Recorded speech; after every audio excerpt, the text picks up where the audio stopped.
বন্ধুরা, হাতের কাছে একটি মাত্র পাকা আম থাকলেই ডিম, ময়দা, মোল্ড ও মাইক্রোওভেন ছাড়াই মাত্র 10 মিনিটেই খুব সহজভাবে ঘরে থাকা উপকরণে গ্যাসের চুলায় বানিয়ে ফেলুন সম্পূর্ণ নিরামিষ পাকা আমের বাটি কেক। যেমন নরম স্পঞ্জি জেলিদার, তেমনি সুস্বাদু। আর কেকটা কাটা দেখে নিশ্চয়ই বুঝতে পারছেন কতটা নরম স্পঞ্জি হয়েছে।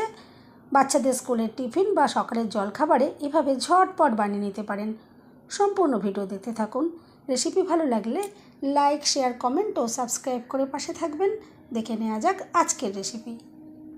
নমস্কার বন্ধুরা, আমি পাপড়ি পদ্মাবতী ফুড ক্রিয়েশনে আপনাদের সবাইকে স্বাগত।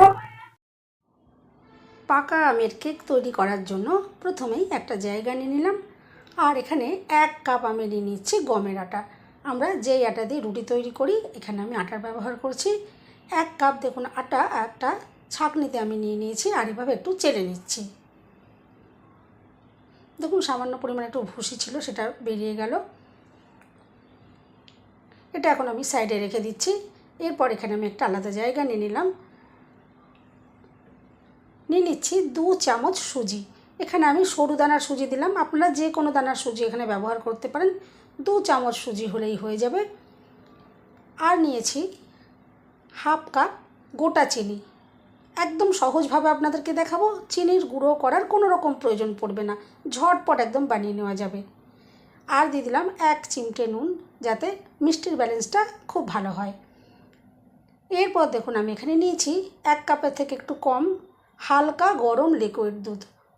এখানে আমি হালকা গরম দিলাম যাতে একটু নাড়াচাড়া করলেই চিনিটা সুন্দরভাবে গলে যায়, চিনির গুঁড়ো করার আর কোনো রকমের ঝামেলা না থাকে।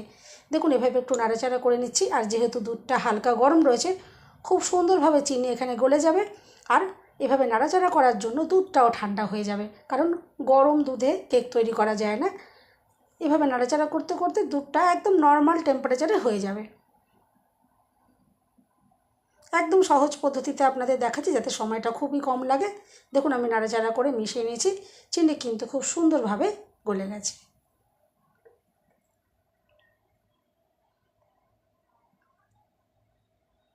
এরপর আমি এখানে দেখুন দিয়ে দিচ্ছি সাদা তেল।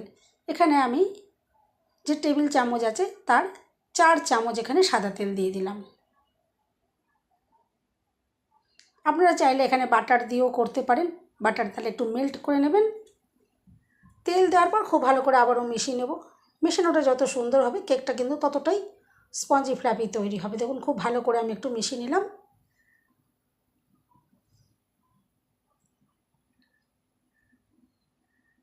আর এই কেক তৈরি করার জন্য কোনো রকম ডিমের প্রয়োজন হবে না। তবে কেউ যদি ডিম দিতে চান ঠিক এই স্টেজেই কিন্তু একটা ডিম আপনারা দিতে পারেন। আমি এখানে একদম সম্পূর্ণ নিরামিষ দেখাচ্ছি, ডিমের ব্যবহার করলাম না। দেখুন মিশ্রণটা রেডি হয়ে গেছে, আমি সরিয়ে রাখলাম। এরপরে যেহেতু পাকা আমের কেক, আমি এখানে দেখুন একটা আম নিয়েছি। আমটা আগেই আমি একটু ধুয়ে রেখে দিয়েছিলাম। এখন একটা ছুরি দিয়ে দেখুন বোটার অংশটা কেটে নিচ্ছি। আর একদম সহজ পদ্ধতিতে দেখাবো, আমের কোনো রকমের মিক্সিতে দিয়ে পিউরি বার করার কোনো প্রয়োজন পড়বে না। খুব সহজভাবে কিন্তু আপনারা আমের পেস্ট এখান থেকে বার করে নিতে পারবেন। দেখুন আমি প্রথমে ছুরি দিয়ে 2 সাইড থেকে এভাবে কেটে নিলাম। এরপরে আমি একটা ছাঁকনি নিয়ে নেব। আর ছাঁকনির মধ্যে দেখুন আমের টুকরো দিয়ে দিচ্ছি। আর তার আগে যে মিশ্রণটা তৈরি করে রেখেছিলাম, দেখুন মিশ্রণটাকে এখানে নিয়ে নিয়েছি।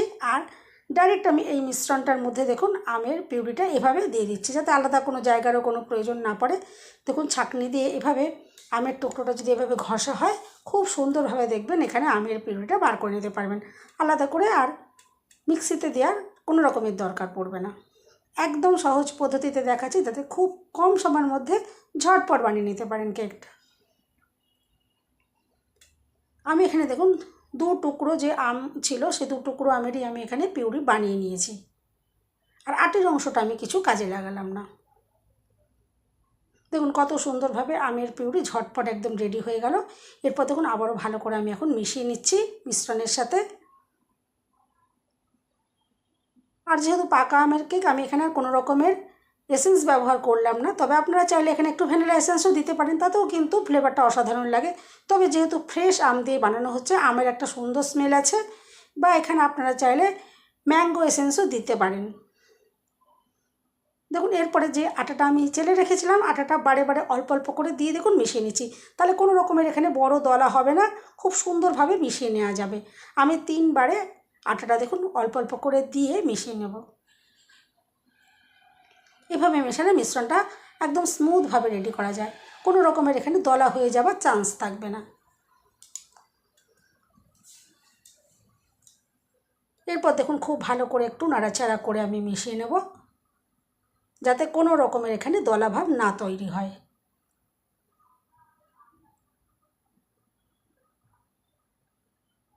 দেখুন খুব সুন্দর করে আমি এটা মিশিয়ে নিয়েছি। আর মিশ্রণের ঘনত্ব আপনারা তো দেখে বুঝতেই পারছেন, ঠিক এরকম ধরনেরই একটা ঘনত্বের মিশ্রণ আমি রেডি করলাম। দেখুন খুব গাঢ় নয়, আবার কিন্তু খুব পাতলাও নয়, ঠিক এরকমই একটা মিশ্রণ রেডি করে নিতে হবে। এখন এটা আমি একটু সাইডে রাখছি, এতে উপকরণ মেশানো বাকি আছে, সেটা আমি পরে মেশাবো। তার আগে দেখুন আমি বাটিগুলোকে রেডি করে নিচ্ছি। নর্মাল দেখুন আমি স্টিলের বাটি নিয়েছি, কোনো রকম মোল্ডের প্রয়োজন নেই। এরকম ধরনের বাটি আমাদের প্রত্যেকের ঘরেই থাকে। আর বাটিগুলোর ভেতর দেখুন আমি একটু সাদা তেল এভাবে একটু মাখিয়ে নিচ্ছি, যাতে কেকগুলো যখন রেডি হয়ে যাবে খুব সহজভাবে এখান থেকে বার করে নেওয়া যায়। কোনো রকমের বাটার পেপার এখানে দেওয়ার প্রয়োজন হবে না। দেখুন বাটিগুলো রেডি করে নেওয়ার পর এখন গ্যাস জ্বালিয়ে আমি একটা প্রেসার কুকার দেখুন বসিয়ে দিয়েছি। আর ঢাকনাতে যে গার্ডার সিটি থাকে সেগুলোকে আমি খুলে নিচ্ছি, আর এভাবে দেখুন চাপা দিয়ে বসিয়ে দিলাম। এটা আমি মিনিট 3 হাই ফ্লেমে গরম করে নেব। এরপর দেখুন যে মিশ্রণটা রেডি করে রেখেছিলাম তার ভিতরে আমি দিয়ে দিলাম 1 চামচ বেকিং পাউডার, আর হাফ চামচের থেকে একটু কম দিলাম বেকিং সোডা। ওপর থেকে দেখুন একটু জল দিয়ে দিলাম। এরপর ভালো করে দেখুন মিশিয়ে নিতে হবে। আর এক দিক থেকেই এভাবে ঘুরিয়ে ঘুরিয়ে আলতো হাতে মিশিয়ে নিতে হবে, উল্টো পাল্টাভাবে ঘোরানো যাবে না, তাহলে কিন্তু কেক স্পঞ্জি ফ্লাফি হবে না। এভাবে এক দিক থেকেই আলতো হাতে ঘুরিয়ে নিলে তবেই কিন্তু কেক স্পঞ্জি ফ্লাফি তৈরি হবে। দেখুন এভাবে আমি এটা ভালো করে মিশিয়ে নিয়েছি। এরপরে যে বাটিগুলো আমি আগে থেকে রেডি করে রেখেছিলাম, বাটির ভেতরে দেখুন মিশ্রণগুলো দিয়ে দিচ্ছি। আমি একটা চামচ দিয়ে এভাবে মিশ্রণগুলো দিয়ে দিচ্ছি। আর বেশি ভর্তি ভর্তি করে দেব না, একটু হাফ পরিমাণেই দেখুন আমি বাটিগুলোতে দিয়ে বাটিগুলোকে রেডি করে নেব। কারণ কেকগুলো যখন তৈরি হয়ে যাবে অনেকটাই ফুলে উঠবে। দেখুন প্রত্যেকটা বাটিতেই আমি মিশ্রণটা দিয়ে বাটিগুলোকে এভাবেই রেডি করে নিচ্ছি। বন্ধুরা রেসিপি ভালো লাগলে একটা লাইক দিতে একদম ভুলবেন না। চ্যানেলটা সাবস্ক্রাইব করে পাশে থাকার অনুরোধ রইল। বেল বাটন ক্লিক করে রাখবেন, আমি যখনই নতুন ভিডিও আপলোড করব সঙ্গে সঙ্গে নোটিফিকেশান সবার আগে আপনার কাছে পৌঁছে যাবে। দেখুন বাটিগুলো একটু আমি ট্যাপ করে দিয়েছি, যাতে ভেতরে এয়ারটা থাকলে বেরিয়ে যায়। আর দেখুন এদিকে প্রেসার কুকারটা কিন্তু খুব সুন্দরভাবে গরম হয়ে গেছে। ভেতরে দেখুন আমি একটা স্ট্যান্ড দিয়ে দিচ্ছি, আর এই স্ট্যান্ডের ওপরে আমি একে একে কেকের বাটিগুলো বসিয়ে দেব। আমি এখানে এই প্রেসার কুকারে তৈরি করছি, এতে কিন্তু 10 মিনিটের মধ্যেই এই কেকগুলো রেডি হয়ে যাবে। আপনারা যদি নর্মাল কড়াইতে বা অন্য কোনো জায়গাতে করেন তাহলে কিন্তু এই কেকটা তৈরি হতে 30 থেকে 35 মিনিট মতো সময় লেগে যাবে। দেখুন আমি একে একে বাটিগুলো বসিয়ে দিয়েছি। এরপরে ঢাকনাটা দেখুন আমি বন্ধ করে দিচ্ছি। আর আগেই বলেছিলাম যে গার্ডার সিটিটা খুলে রাখতে হবে, দেখুন গার্ডার সিটি খুলে রেখে দিয়েছিলাম। এখন দেখুন ভালো করে আমি আটকে দিয়েছি। আর প্রথমে 5 মিনিট আমি হাই ফ্লেমে গরম করে নেব, আর তারপরে শেষের 5 মিনিট আমি লো ফ্লেমে বেক করব। দেখুন টোটাল 10 মিনিট হয়ে যাওয়ার পর দেখুন আমি ঢাকনাটা খুলেছি। আর কেকগুলো দেখুন কত সুন্দরভাবে, দেখে তো বুঝতেই পারছেন যেমন একটা সুন্দর কালারও এসছে আর সুন্দরভাবে ফুলে উঠেছে। আর কাঠি দিয়ে দেখুন চেক করে নিচ্ছি, কাঠির গায়ে কোনো রকমের ব্যাটার আটকালো না, তার মানে কেকগুলো একদম পারফেক্টভাবে রেডি হয়ে গেছে। আর দেখুন এরপর হয়ে যাওয়ার পরেই কেকগুলো কিন্তু এভাবে সাথে সাথেই বার করে নিতে হবে, নাহলে কিন্তু কেকগুলো শক্ত হয়ে যেতে পারে। দেখুন কতটা যে ফুলে উঠেছে দেখে তো বুঝতেই পারছেন। আর প্রেসার কুকারটা আপনারা খেয়াল করুন, দেখুন প্রেসার কুকার কিন্তু কোনো রকমেই পুড়ে যায়নি।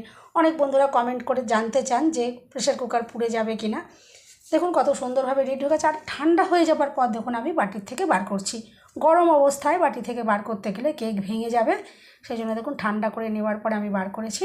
আর সুন্দর যাতে দেখতে লাগে তার জন্য ওপরে আমি দেখুন আমন্ড আর কাজুর টুকরো এভাবে ছোটো ছোটো করে কেটে নিয়েছিলাম, সেগুলো দেখুন ওপর থেকে দিয়ে দিচ্ছি। একটা করে কিশমিশও দেখুন দিয়ে দিলাম, দেখতে তো অসাধারণ হয়েছে। আর এভাবে কিন্তু অবশ্যই একবার তৈরি করতে পারেন, এভাবে বাচ্চাদের স্কুলে টিফিনে দিতে পারেন। আর একদম হেলদি কেক তৈরি হয়েছে। আটা তো আমাদের শরীরের জন্য খুবই ভালো, আর যেমন নরম স্পঞ্জি। দেখুন কেক এরপর আমি আপনাদেরকে একটু দেখাই। দেখুন কেকটা যে কতটা নরম স্পঞ্জি হয়েছে, আশা করছি আপনারা দেখে তো বুঝতেই পারছেন। আর এরপরে কেক একটু আপনাদেরকে কেটেও দেখাবো। দেখবেন ভেতর থেকেও কেকটা কতটা সুন্দরভাবে জালিদার তৈরি হয়েছে। আর কেকটা দেখুন কাটা দেখে তো আপনারা বুঝতেই পারছেন যে কতটা নরম স্পঞ্জি হয়েছে। আর ভেতরটা শুধু দেখুন কত সুন্দর জালিদার তৈরি হয়েছে। এভাবে কম সময় কিন্তু আপনারা বানিয়ে নিতেই পারেন কেক। দোকান থেকে কেক কেনার কিন্তু কোনো রকমেরই প্রয়োজন হবে না। বন্ধুরা, রেসিপি ভালো লাগলে লাইক দিতে একদম ভুলবেন না। চ্যানেলটা সাবস্ক্রাইব করে পাশে থাকার অনুরোধ রইল। সবাই সুস্থ থাকবেন, ভালো থাকবেন। দেখা হবে নেক্সট ভিডিওতে। ভিডিওটা শেষ পর্যন্ত দেখার জন্য সবাইকে রইল অসংখ্য অসংখ্য ধন্যবাদ।